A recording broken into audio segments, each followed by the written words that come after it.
Hello, I'm Ollie and this is Criminally, where I talk about crime, pulp, horror, that kind of thing. Today, how I review books.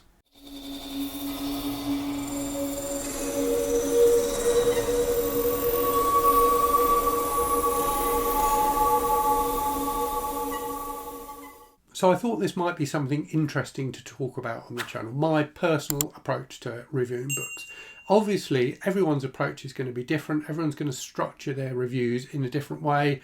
Everyone will have different things that they particularly want to talk about in their reviews. But yeah, I thought people might find it interesting to hear my personal thoughts on it. I may be completely wrong. You can be the judge of whether this is a video you want to watch or not.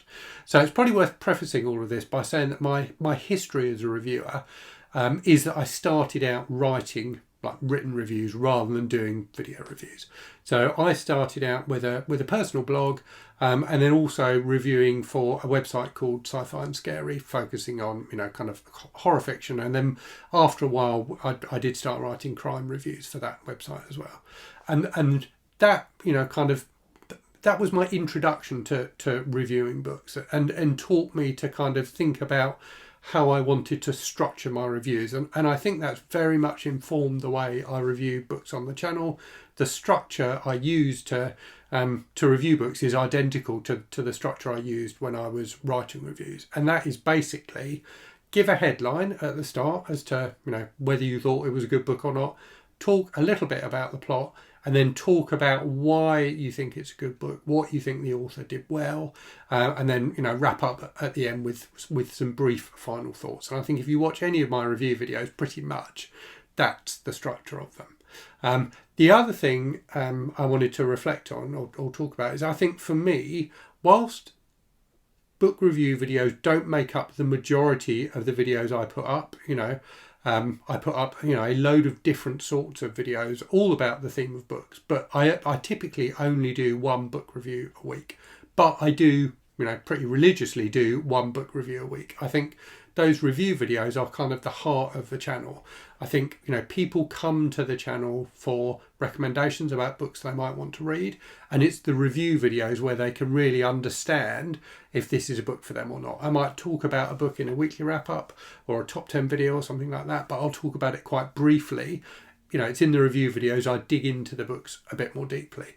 But, and this is definitely something that's true of my personal style of reviewing, I tend not to go on too much. I don't make really lengthy videos when I do a review video. My review videos are typically between about 6 and 10 minutes long. And I think most of the time, I personally don't feel like I need more time than that to give my viewers the information they need to decide if it's a book for them or not. Now, there are some exceptions to that.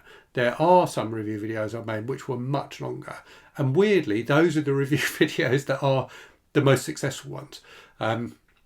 So if you I think there's a reason for that. So the review videos I've done that are longer are the ones that immediately come to mind anyway, are my review of the book Notice by Heather Lewis, my review of 120 Days of Sodom by the Marquis de Sade, and my review of Hog by Samuel R. Delany. Now, what's common about all three of those books is they are really difficult books. They are disturbing, weird, graphic, horrible books. They're a difficult book, and they're difficult books to talk about because of that. And I think that's part of the reason why those videos are successful. I think it's because people are intrigued by books like that. And I also think it's why the videos are longer, because it's not easy to summarise a book that's as complex and unpleasant and troubling and challenging as those books are succinctly. So I think that's, I think the nature of the books is both why those videos are successful and why those videos are longer. But yeah, typically my review videos are 6 to 10 minutes. I don't think you need much more than that. I personally don't need much more than that anyway to say the things I want to say to people about a book. Okay, so moving on then. So I've talked a little bit about structure. And I think for me, one of the key things in the way I review books is I don't talk about the plot too much. I think it can be very easy to fall into the trap of basically just regurgitating the story of the book. And I don't think that's necessarily helpful in a review, because that doesn't tell people what's good about the book. It just tells them what the book's about. So I tend to keep my my summary of the plot of a book really, really succinct. And typically I just talk about the start of the book. I talk about the kind of overarching concept of the book. I almost give like 1 or 2 lines that describe the setup, and then don't really talk about the plot after that. That's, personally as a consumer of reviews, that's the kind of style I like.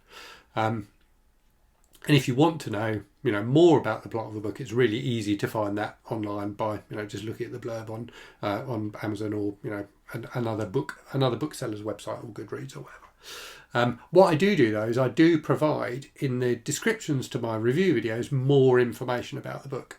So not the blurb, not a plot summary or anything like that, but things like how many pages is it, who's it published by, what was the publication date, what's the ISBN number, things like that. Because I think those things can be useful for people. And I will also provide links to where you can buy the book if it's available to buy on Bookshop, which is a website that allows independent bookshops to sell online. So if people need more information about the books, it will be in the description to the video.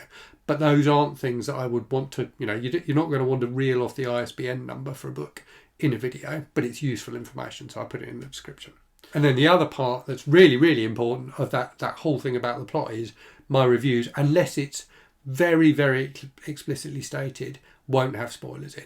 There are a couple, and I think it's only a couple of reviews I've done where I have included spoilers. One certainly was my review of the Dark Tower series by Stephen King, where I think I had a non-spoiler section to the review and a spoiler section to the review. So if there are almost always no spoilers to the plots of books in my videos. If there are spoilers, it will be very, very clearly marked in the description of the video and in the title of the video. So that's kind of my approach to like the structure and things like that reviewing.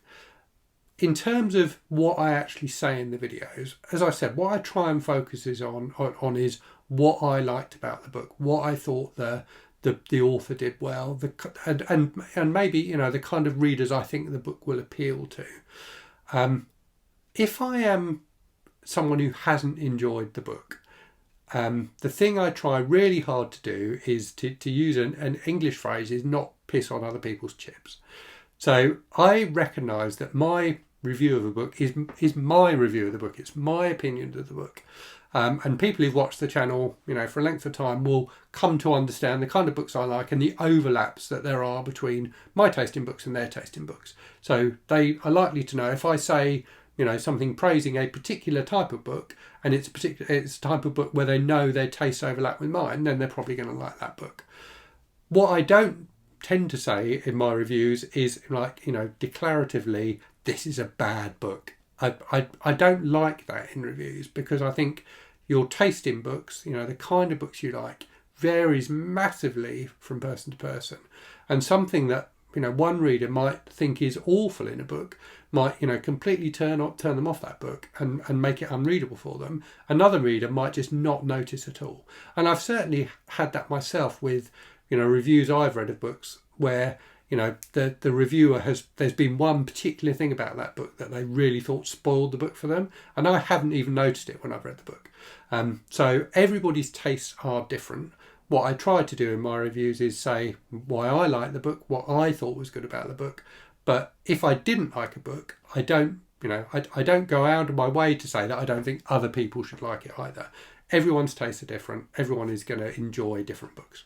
So yeah, a few thoughts there on my personal approach to reviewing books. Let me know what you think in the comments. If you're a booktuber, maybe you'd like to make a response video talking about your approach to reviewing books. But anyway, I will leave it there for now and say, as always, thanks very much for watching. Hope you're safe and well out there. Hope you're reading good stuff, and I'll speak to you again very soon. Cheerio.